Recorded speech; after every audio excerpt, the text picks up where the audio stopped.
नमस्कार, मेरा नाम है निखिल और आप देख रहे हैं हमारा स्पेशल शो तारीख। इसमें हम सुनाते हैं उस तारीख से जुड़ी भारत की ऐतिहासिक कहानियां। आज 15 जुलाई है और इस तारीख का संबंध है भारत के पहले प्रधानमंत्री जवाहरलाल नेहरू को सर्वोच्च नागरिक सम्मान भारत रत्न मिलने के किस्से से। द्वितीय विश्व युद्ध के बाद दुनिया के समीकरण तेजी से बदल रहे थे। भारत नया नया आजाद हुआ था और विश्व में अपनी जड़ें ढूंढ रहा था। अधिकतर क्षेत्रों में भारत अभी भी मदद के लिए दूसरे देशों पर निर्भर था। अमेरिका भारत को खाद्य सहायता और एग्रीकल्चर के क्षेत्र में मदद करता था, लेकिन भारत के पहले प्रधानमंत्री नेहरू चाहते थे कि भारत में जल्द से जल्द इंडस्ट्रियलाइजेशन की शुरुआत हो। तब जियोपॉलिटिकल समीकरण ऐसे थे कि अमेरिका का झुकाव पाकिस्तान की तरफ ज़्यादा था और वो पाकिस्तान से अपने सैन्य रिश्ते मजबूत करता जा रहा था। पाकिस्तान के साथ पावर इक्वेशन अनबैलेंस ना हो, इसके लिए ज़रूरी था कि अंतर्राष्ट्रीय पटल पर भारत अपनी मौजूदगी दर्ज कराए। 1954 में भारत ने चीन के साथ तिब्बत पर सिनो इंडियन एग्रीमेंट साइन किया। इसके बाद नेहरू ने यूएसएसआर और यूरोप का दौरा किया। दुनिया कोल्ड वॉर से गुजर रही थी। एक तरफ चीन और यूएसएसआर जैसे कम्युनिस्ट देश थे और दूसरी तरफ यूरोप और अमेरिका थे। नॉन अलाइनमेंट यानी गुट निरपेक्षता की नीति के तहत नेहरू ने दोनों तरफ रिश्तों पर जोर दिया। कम्युनिस्ट देशों के साथ संबंध को लेकर उनकी काफ़ी आलोचना भी हुई। 7 जून 1955 को नेहरू यूएसएसआर पहुंचे। याल्टा में जब वो सड़क से यात्रा कर रहे थे, लोगों ने उनकी तरफ कुछ गुलाब फेंके। नेहरू ने एक गुलाब का फूल पकड़ लिया और उसका कांटा उनकी उंगली में चुभ गया। उंगली से खून निकलने लगा तो नेहरू बोले, देखिए मैंने रशिया के लिए खून बहाया है। ये खून बहाने वाली बात दरअसल एक तंज था उन लोगों के लिए जो उन्हें कम्युनिस्ट सिंपथाइजर यानी कम्युनिस्ट देशों से हमदर्दी रखने वाला व्यक्ति मानते थे। इस दौरे पर नेहरू यूक्रेन से लेकर तुर्कमेनिस्तान तक गए। विदेश नीति के हिसाब से यह दौरा भारत के लिए काफ़ी महत्वपूर्ण साबित हुआ। यूएसएसआर ने भारत में बड़े उद्योग स्थापित करने में मदद की। इसके अलावा ऊर्जा के क्षेत्र में भी भारत को सहायता प्रदान की। इस दौरे में यूएसएसआर और भारत के रिश्ते मजबूत होते चले गए, यहाँ तक कि 1962 के भारत चीन युद्ध में यूएसएसआर ने अपने पुराने कॉमरेड दोस्त चीन का पक्ष नहीं लिया और 1962 में जो हुआ था उसकी भूमिका नेहरू के इसी तरह के दौरों में लिखी गई थी। नेहरू की ये यात्रा दुनिया भर में खबरों का हिस्सा रही थी। पश्चिम के पावर स्ट्रगल में भारत ने पहली बार अपनी मौजूदगी इन्हीं यात्राओं के जरिए दर्ज कराई। यात्रा समाप्त कर नेहरू 13 जुलाई 1955 को भारत लौटे। एयरपोर्ट पर लोगों की भीड़ इकट्ठा थी उनकी आगवानी के लिए। राष्ट्रपति डॉक्टर राजेंद्र प्रसाद खुद प्रोटोकॉल तोड़कर नेहरू को रिसीव करने पहुंचे थे। इसके 2 दिन बाद यानी 15 जुलाई 1955 को राष्ट्रपति ने एक विशेष राजकीय भोज रखवाया। डिनर टेबल पर उपराष्ट्रपति और बाकी लोग भी मौजूद थे। हल्की फुल्की बातचीत चल रही थी। अचानक राष्ट्रपति डिनर टेबल पर खड़े हो जाते हैं और घोषणा करते हैं कि उन्होंने नेहरू को भारत रत्न से सम्मानित करने का निर्णय ले लिया है।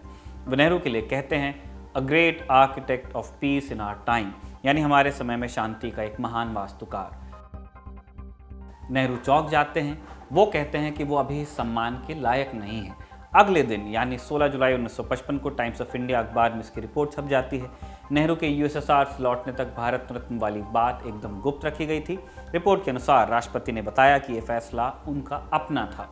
राष्ट्रपति ने स्वीकार भी किया कि उन्होंने असंवैधानिक रूप से काम किया, क्योंकि उन्होंने प्रधानमंत्री या कैबिनेट की सिफारिश के बिना भारत रत्न देने का फैसला ले लिया। ये फैसला असंवैधानिक था या नहीं, इस मामले में मतभेद हैं। इसके लिए हमें इस पुरस्कार की शुरुआत को जानना चाहिए। भारत सरकार 2 जनवरी 1954 के गजट नोटिफिकेशन में इसको लेकर निर्देश जारी करती है। पुरस्कार किसको दिए जा सकते हैं, उसका आकार किस तरह का होगा, वगैरह वगैरह के नियम इसमें हैं। 15 जनवरी 1955 को एक और नोटिफिकेशन जारी होता है जिसके अनुसार मरणोपरांत भी यह सम्मान दिया जा सकता है। इन दोनों में से किसी भी नोटिफिकेशन में पुरस्कार चुनने की प्रक्रिया को लेकर के कुछ नहीं लिखा हुआ है। परंपरा के अनुसार भारत रत्न के लिए प्रधानमंत्री नामों का चुनाव करते हैं और इसके बाद ये नाम राष्ट्रपति के पास भेजे जाते हैं, जो कि ऑफिशियली इन पर मुहर लगाते हैं। यहाँ पर इस बात को रेखांकित करना जरूरी है कि ये केवल एक परंपरा है, कोई लिखित कानून नहीं है। इसलिए राष्ट्रपति द्वारा स्वयं नाम का चुनाव करना परंपरा के विरुद्ध था, कानून के विरुद्ध नहीं। अब एक प्रश्न और खड़ा होता है कि क्या राष्ट्रपति ने पक्षपात या फेवरेटिज्म के चलते नेहरू को भारत रत्न दिया। ये जानने के लिए हमें नेहरू और राजेंद्र प्रसाद के बीच जो जुगलबंदी थी, जो रिश्ते थे, उनको समझना चाहिए। सितंबर 1949 तक संविधान सभा का काम लगभग खत्म हो चुका था। नया संविधान 26 जनवरी 1950 को लागू हो गया। इसके पहले यह भी तय होना था कि भारत के पहले राष्ट्रपति कौन होंगे।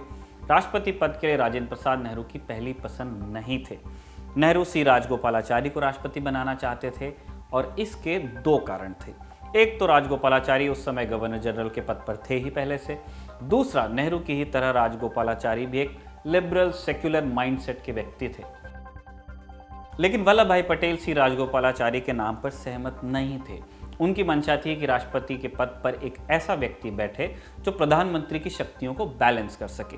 पटेल के अनुसार इस पद के लिए सबसे उपयुक्त व्यक्ति थे डॉक्टर राजेंद्र प्रसाद। कांग्रेस संगठन में पटेल की पकड़ बहुत मजबूत थी, सो राजेंद्र प्रसाद राष्ट्रपति पद के लिए चुन लिए गए। इसके अलावा नेहरू और प्रसाद के बीच कई वैचारिक मतभेद भी थे। नेहरू आधुनिकतावादी थे। वो मानते थे कि धर्म अपनी जगह ठीक है, पर नए भारत के मूल्य पंथ निरपेक्ष होंगे। नेहरू विचार और विज्ञान का नया भारत देखना चाहते थे। इससे हटकर राजेंद्र प्रसाद का मानना था कि जिन परंपराओं और मूल्यों का भारत के जन जन में वास है, उन्हें यूं ही नहीं तोड़ा जा सकता, ना ही छलांग लगाकर अचानक उनके पार जाया जा सकता है। नेहरू और डॉक्टर राजेंद्र प्रसाद के बीच पहली बार खुलकर मतभेद तब जाहिर हुए जब संविधान सभा में हिंदू कोड बिल का मामला उठा। नेहरू इसके पक्ष में थे, लेकिन डॉक्टर राजेंद्र प्रसाद चाहते थे कि पूरे देश में इस पर जनमत संग्रह कराया जाए, उसके बाद ही इस तरह का कोई फैसला लिया जाए। बात इतनी आगे तक गई थी कि डॉक्टर राजेंद्र प्रसाद ने तब इसके खिलाफ इस्तीफे की धमकी भी दी थी। वो तब संविधान सभा के अध्यक्ष हुआ करते थे और वो उसी पद से इस्तीफे की बात कह रहे थे। इसके बाद एक और जिक्र आता है सोमनाथ मंदिर वाले मामले का। 1951 में डॉक्टर राजेंद्र प्रसाद और नेहरू के बीच एक और मतभेद हुआ। गुजरात में सोमनाथ मंदिर का उद्घाटन किया जाना था क्योंकि उसका पुनर्निर्माण हुआ था। इस मौके पर राष्ट्रपति को भी निमंत्रण भेजा गया। डॉक्टर राजेंद्र प्रसाद ने जाने का निर्णय लिया। नेहरू इस बात से लेकर नाराज थे। उनका मानना था कि स्टेट और धर्म के बीच में एक रेखा होनी चाहिए। सरकार से जुड़े लोगों को धर्म विशेष से जुड़ा हुआ दिखना नहीं चाहिए अपने सार्वजनिक जीवन में, और इसीलिए डॉक्टर राजेंद्र प्रसाद को सोमनाथ मंदिर नहीं जाना चाहिए क्योंकि वो भारत में सर्वोच्च संवैधानिक पद पर हैं। लेकिन राष्ट्रपति ने नेहरू की बात नहीं मानी और वो इस उद्घाटन में गए भी। इन सारी बातों से साफ होता है कि नेहरू और डॉक्टर राजेंद्र प्रसाद के बीच खासे मतभेद थे।